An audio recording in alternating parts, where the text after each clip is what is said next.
at twitter.com.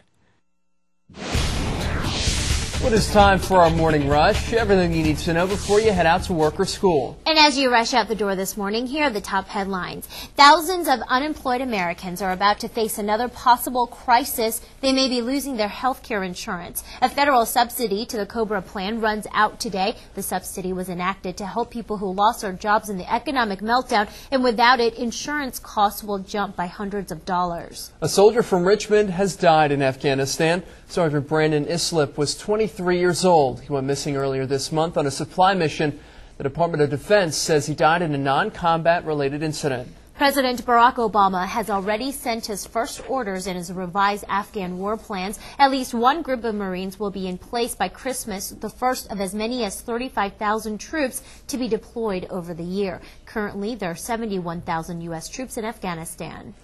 And with the possibility of more troops heading overseas, after the president makes the announcement tonight, some people in the Valley say a U.S. surge needs to happen.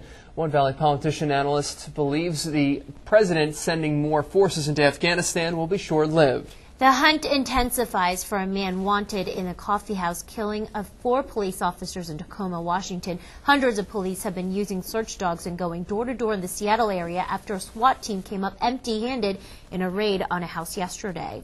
Oil prices have spiked 2% in New York after news that 5 British sailors were seized aboard a yacht off Iran.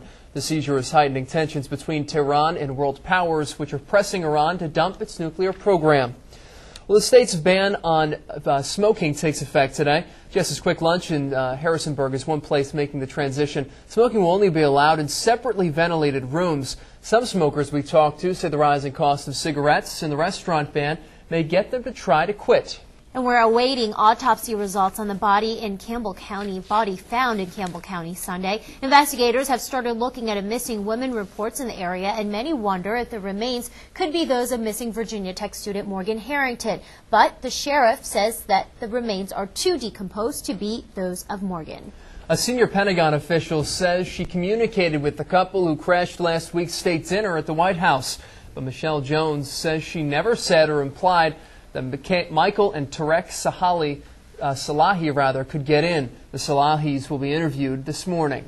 And several organizations are coming together to help save a home that helps nonviolent drug offenders to transition back into society. The Gemeinschaft home in Harrisonburg has seen dramatic cuts in state funding this year, but today members of the staffs of Governor-elect Bob McDonnell and Congressman Bob Goodlatte will meet to try to figure out how to keep it open, and one of the ideas involves a sustainable garden.